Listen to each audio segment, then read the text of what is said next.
The Sunbeam Tiger is a car that is often forgotten by history, but it was pretty much the next best thing to the Shelby Cobra. And when you think of a two-seat V8 powered sports car of the 1960s, names like the Corvette and the Cobra easily roll off the tip of your tongue. And these American legends spent decades racing and became synonymous with winning races around the world and becoming the next generation of poster cars for many young men wanting an aggressive-looking V8 powered sports car compared to their parents' slower and bulbous-looking cars from the 50s. These new performance cars were built for a new kind of buyer, and that was the one that wanted to go fast and live on the edge. Unfortunately, cars like this came with a hefty price tag that few would be able to obtain. However, there was another option that burst onto the scene in 1964 that would aim to change all of that forever. And that option was the Sunbeam Tiger.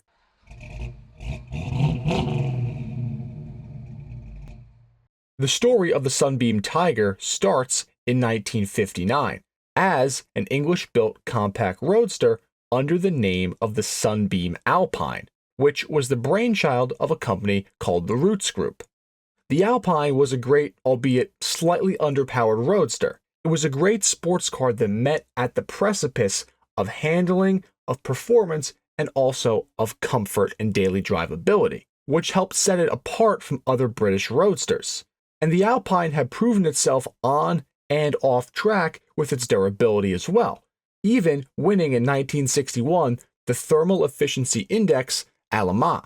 However, the Alpine struggled to stay competitive against the MG and Triumph cars from a performance standpoint. Looking to upgrade the standard 1494cc four-cylinder, the search for the Alpine's new heart began. The challenge was to find a power plant that would deliver an increase in power without adding too much weight and still remaining relatively form factor to fit inside the Alpine's tight engine bay. This was unobtainable in-house due to ongoing labor disputes and the high cost to design and engineer a brand new engine, thus leading the Roots Corp to look outside the box for a solution. They initially inquired about a four-cylinder engine being built by Ferrari, which, if that had panned out, would have been a gold mine for them. The idea was that having a powered by Ferrari badge on the car would substantially increase the performance identity of the Sunbeam brand. And while this was a good idea and probably would have worked in practice, Ferrari declined this offer. However, shortly after this, Formula One driver Jack Brabham approached the Roots competition manager Norm Garrad about using Ford's brand new 260 cubic inch small block in the Alpine. Garrad was interested in this idea and spoke to his son Ian, who was the sales manager for the American department at Roots. And as 1962 rolled around, Ian Roots decided to meet with someone else who had already begun to make a name for themselves in the performance space. And this man was named Carroll Shelby.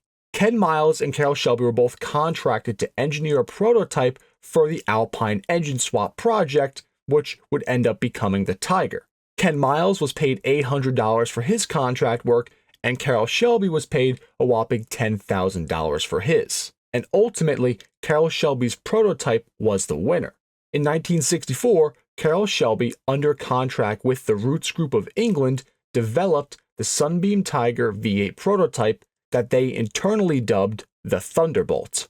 This elevated the level of the Sunbeam performance from the Alpine to the new Tiger. A small block Ford-powered, two-seat British convertible was created for those looking to live life fast, but also on a relative budget.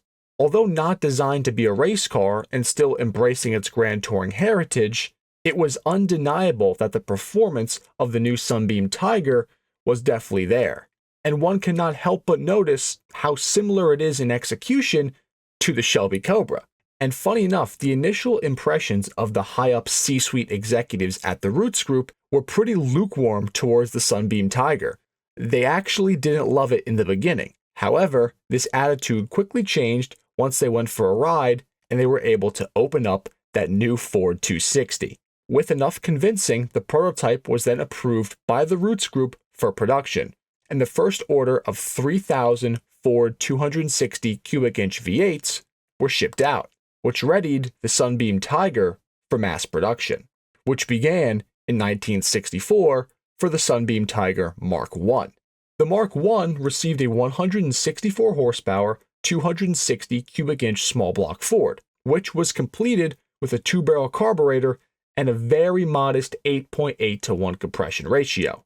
The 2-barrel carb alone on this car left plenty of room for the owners to go ahead and modify things to increase performance if they wanted to.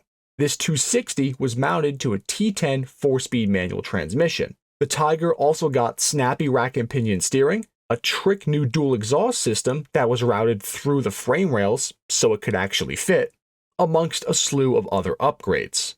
All these new additions to turn the Alpine into the Tiger did end up increasing overall curb weight by some 400 pounds. But even all said and done, the Sunbeam Tiger only weighed 2,600 pounds. With the introduction of the small block Ford, Sunbeam was worried the car might overheat in the default Alpine body and chassis. In an attempt to alleviate this, the front grille was re-engineered to a bigger egg crate opening.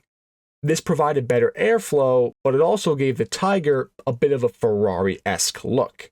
As with the Cobra, Carroll Shelby engineered lots of different options that could be offered through a company called Los Angeles Tiger Options to improve performance of the Sunbeam Tiger. With the customizability of the Ford V8 at their disposal, there was clearly lots more power that could be drawn out of these Tigers. And although not designed as a race car, the Tiger was entered into many competitions and racing series. 2 modified versions of the Mark I Sunbeam Tiger competed in the 24 Hours of Le Mans in 1964, but unfortunately neither of them ended up finishing the race. The Tiger also competed in a bunch of European rallies with some success. In 1965, the Sunbeam Tiger won first place at the Geneva Rally, the Monte Carlo Rally, the Scottish Rally, and the International Police Rally in Belgium. The production versions of the Mark I Tigers bone stock could do about an 8-second 0 to 60, and would clock the quarter mile at around 16 seconds.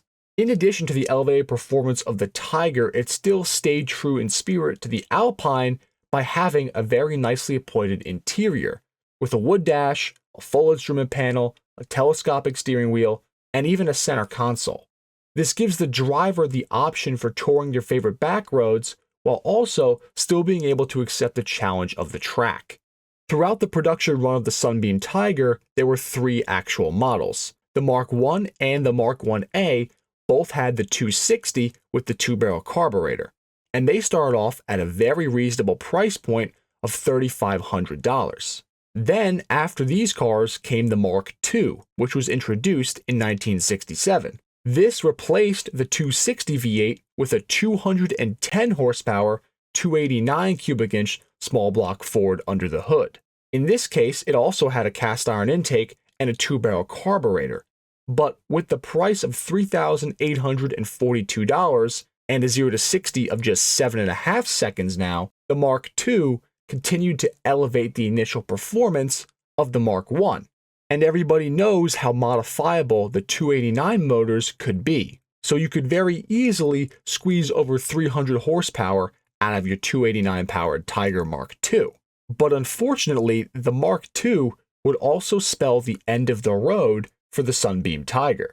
Roots ended up experiencing some major financial troubles in the later half of the 1960s that forced them to try and sell off the company. Initially, they wanted to sell it to another British automaker, but no one would bite. Chrysler would actually acquire Sunbeam with the intention of putting their own 273 cubic inch small block V8 under the hood of the Tiger. But it wouldn't fit, which kind of killed that whole plan. And as a result, once the final stock of Ford engines that Sunbeam had on hand were finished, so was the Tiger. Throughout the production run from 1964 to 1967, there were about 7,000 Mark I and Mark 1A Tigers produced, and only about 630 Mark IIs. And while being pretty affordable at the time for what you were getting, at just about $3,500 to $3,900, the current price for a Concours restored Sunbeam Tiger is around $190,000. So if you happen to stumble across a Tiger laying in a barn somewhere, be sure to keep that number locked away in the back of your mind. The original goal of the Sunbeam Tiger was to increase the speed and performance of the Sunbeam Alpine while also still maintaining the true characteristics of that car. And the Tiger excelled at doing just that. It's been affectionately nicknamed throughout the years as the poor man's Cobra. The Sunbeam Tiger actually shares a very similar creation story to the Cobra. And while they're both British sports cars, powered by Ford V8s and largely influenced by Carroll Shelby, that is where most of the similarities end. The Tiger made a name for itself as a compact sports car that could pack a punch while also being on a budget, and it continues to leave its mark on a select group of enthusiasts who enjoy these cars to this very day. And that concludes the story of the Sunbeam Tiger. Thank you all for watching episode 33 of our Rare Cars documentary series. If you enjoyed this video, we would greatly appreciate it if you could drop a like and also share this video with other enthusiasts. Also, please make sure that you are subscribed to the Rare Cars YouTube channel and smash that notification bell for more documentary style videos just like this on the world's most interesting cars. Until next time, enthusiasts.